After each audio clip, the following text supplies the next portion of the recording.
গত কয়েক বছর ধরেই শোবিজ অঙ্গনে আলোচনায় নির্মাতা রায়হান রাফি ও চিত্রনায়িকা তমা মির্জা। পারিবারিক অনুষ্ঠান থেকে ব্যক্তিগত উদযাপন, সবখানেই তাদের একসঙ্গে দেখা যেত। এই ঘনিষ্ঠতা থেকেই জন্ম নেয় প্রেমের গুঞ্জন। তবে সম্প্রতি তমা মির্জার এক সাক্ষাৎকারে স্পষ্ট ইঙ্গিত মিলেছে রাফির সঙ্গে তার আর কোনো সম্পর্ক নেই, এমনকি বন্ধুত্বও নয়। রায়হান রাফির সঙ্গে সম্পর্কে ছন্দপতন হয়েছে কিনা এমন প্রশ্নে তমা বলেন, আগের কোনো বিষয় নিয়ে এখন আর কথা বলতে চাই না, কারণ তা একান্তই ব্যক্তিগত। তবে এটা ঠিক, তারকাদের ব্যক্তিগত বিষয় খুব একটা ব্যক্তিগত থাকে না। তাই বলছি, আমাদের অফ স্ক্রিনে একসঙ্গে দেখার সম্ভাবনা একেবারেই নেই, আর অনস্ক্রিন সম্ভাবনাও আপাতত নেই। তিনি আরো বলেন, প্রেম, বন্ধুত্ব, বিয়ে যেটাই বলা হোক না কেন, একসঙ্গে আড্ডা, দেখা বা কথাবার্তা এসবকে আমি ছন্দপতন মনে করি না। সময়ের সঙ্গে অনেক কিছুই বদলায়। আমি আমার মতো করে আছি, আমরা আমাদের মতো করে এগোচ্ছি, এটাই সবচেয়ে ভালো।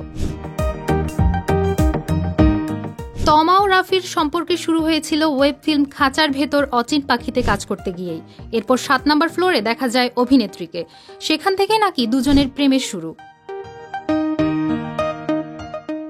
যদিও গত বছরের শেষের দিকে হঠাৎ করেই শোনা যায় দূরত্ব সৃষ্টি হয়েছে রাফি ও তমার মাঝে। সে সময় এক সাক্ষাৎকারে রাফি বলেন, তমা আমাকে জড়িয়ে যেসব খবর শোনায় সেসব কেবলই গুঞ্জন ছিল। তবে আমাদের মধ্যে অনেক ভালো বন্ধুত্বের সম্পর্ক, যা আগেও ছিল এবং এখনও আছে, কিন্তু মানুষ আমাদের নিয়ে যেটা ভাবে সেটি নেই।